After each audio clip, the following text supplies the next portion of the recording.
Bienvenidos al tutorial sobre fenomenología y hermenéutica.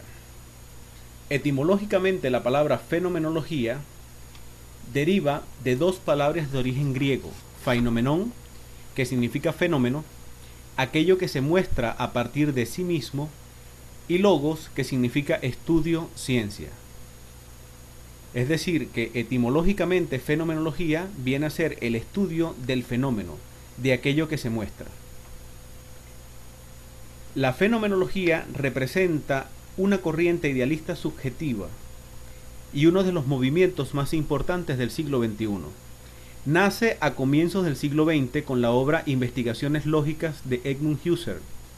Describe el significado de las experiencias vividas de los seres humanos acerca de un fenómeno para conocer la estructura esencial de una experiencia. En pocas palabras, volver a las cosas mismas, volver a la experiencia vivida. La idea esencial es comprender sus modos de ser y estar en el mundo. La fenomenología, como advierte Husserl, es la ciencia de fenómenos. El fenómeno es lo auténtico, lo real. La fenomenología no es un método intelectual, no recoge datos, no elabora estadísticas, no realiza trabajos de campo, no pregunta por la actuación o el pensamiento del investigador. El objeto radica en elucidar el eidos, esto es, el fenómeno puro, no condicionado por ningún factum espacio-temporal o histórico. El eidos no es un objeto del mundo o de la naturaleza, es la condición de posibilidad de todo hecho empírico, es la ciencia pura. Una vez enunciado el origen de la fenomenología, podemos pasar a definirlo. La fenomenología viene a ser el estudio de los fenómenos tal como son experimentados, vividos y percibidos por el hombre. Dentro de los principales representantes de la fenomenología podemos mencionar a Max Weber, quien fue un científico escéptico que cree en la validez del conocimiento obtenido por medio del conocimiento científico, pero rechaza la idea de que el pensamiento pueda reflejar objetivamente la realidad. El conocimiento siempre es parcial. Por su parte, Alfred Schuss se interesó en la obra de Weber, especialmente por su intento de buscar una metodología adecuada a las ciencias sociales. Para Schuss, el Verstehen, término alemán que significa comprensión divulgado por Max Weber, no es un método, sino una forma particular de cómo el pensamiento de sentido común conoce el mundo social y cultural, es decir, la comprensión es ineludible a la condición del sujeto social. Por su parte, Husserl elimina la confusión que había permanecido entre lo empírico y lo trascendental, entre la representación y el concepto. La fenomenología es para Husserl ciencia eidética, esto es, ciencia de las esencias y no de los hechos. Su propósito es la aprehensión abstracta de la esencia de los fenómenos. Melich, en su libro Del extraño al cómplice, resume las tareas de la investigación fenomenológica en 8 puntos. Primero, la investigación fenomenológica es el estudio de la experiencia vital del mundo de vida, de la cotidianidad. Lo cotidiano en sentido fenomenológico es la experiencia pre-reflexiva, la experiencia no conceptualizada o categorizada. Segundo, es la explicación de los fenómenos dados a la conciencia. Ser consciente implica una transitividad, una intencionalidad. Toda conciencia es conciencia de algo. Tercero, es el estudio de las esencias. La fenomenología se cuestiona por la verdadera naturaleza de los fenómenos. La esencia de un fenómeno es un universal, es un intento sistemático de desvelar las estructuras significativas internas del mundo de la vida. Cuarto, la investigación fenomenológica es la descripción de los significados vividos existenciales. La fenomenología procura explicar los significados en los que estamos inmersos en nuestra vida cotidiana y no en las relaciones estadísticas a partir de una serie de variables. Quinto, es el estudio científico humano de los fenómenos. La fenomenología puede ser considerada puede considerarse una ciencia en el sentido amplio, es decir, un saber sistemático, explícito, autocrítico e intersubjetivo. Sexto, la investigación fenomenológica es la práctica atenta de las meditaciones.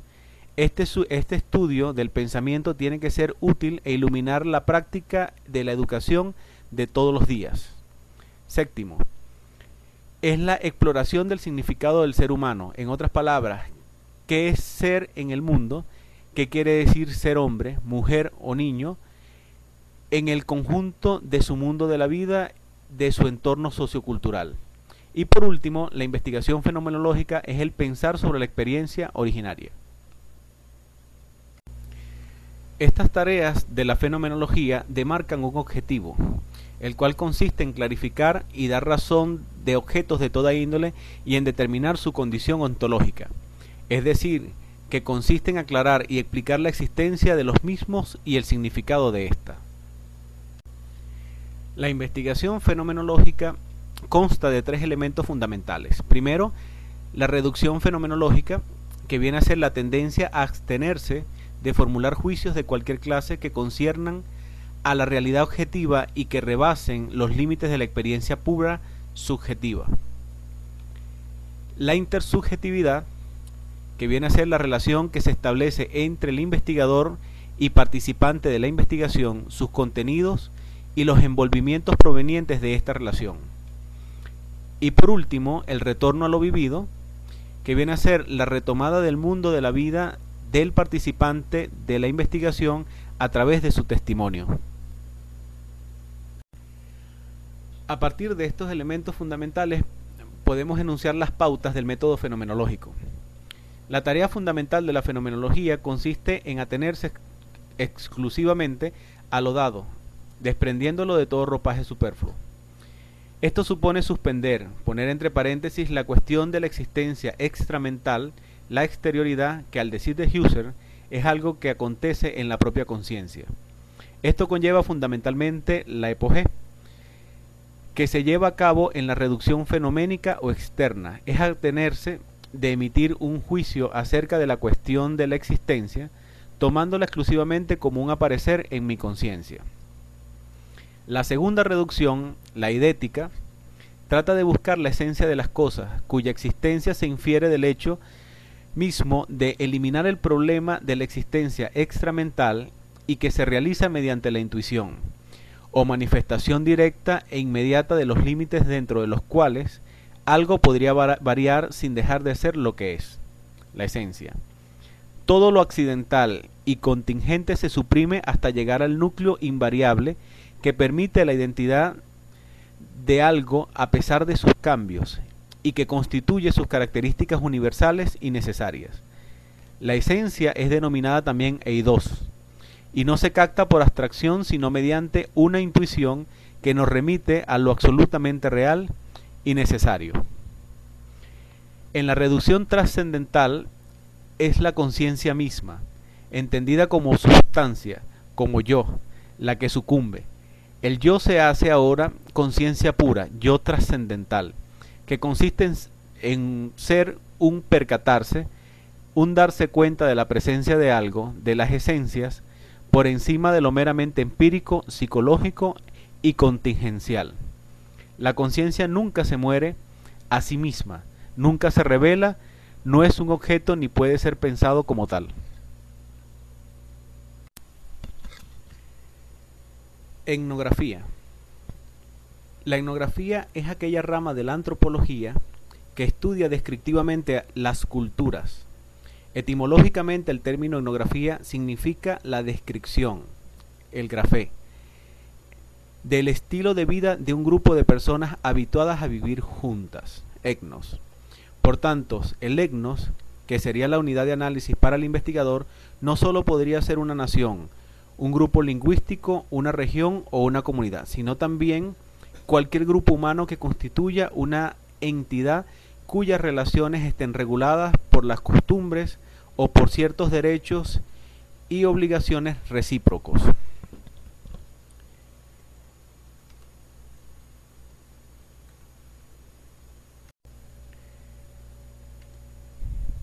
Esto nos lleva a que un estudio etnográfico viene a ser un plan de investigación mediante el que se pretende describir e interpretar el modo de organización y comportamiento de un determinado grupo cultural o social, sobre la base de la identificación de las categorías de análisis del propio grupo.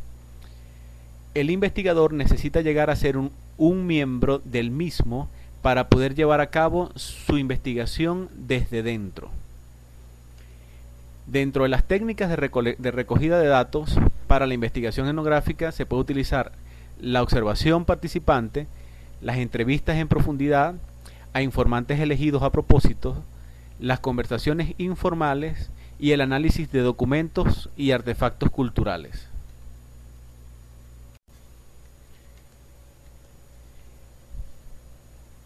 La exploración etnográfica constituye la primera etapa del trabajo de campo. En ella se entra en contacto con el territorio y sus habitantes, se elaboran mapas, se describe la composición de la familia y sus rutinas, se arma un cuadro de la vida cotidiana en todos sus detalles, se tiene un contacto objetivo e intersubjetivo, se registran los elementos objetivos de la composición social y por último se conversa con los actores sociales para averiguar su punto de vista sobre sus condiciones de vida. Para ello se dan unas partes. Una primera parte tiene que ver con la exploración de la composición social pública, donde se hace un recorrido por el territorio y se hace la elaboración de mapa con todo lo observado.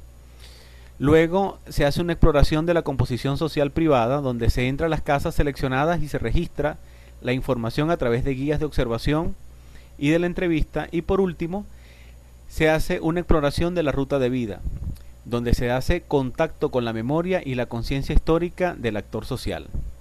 Eso es todo por ahora. Muchas gracias. Hasta luego.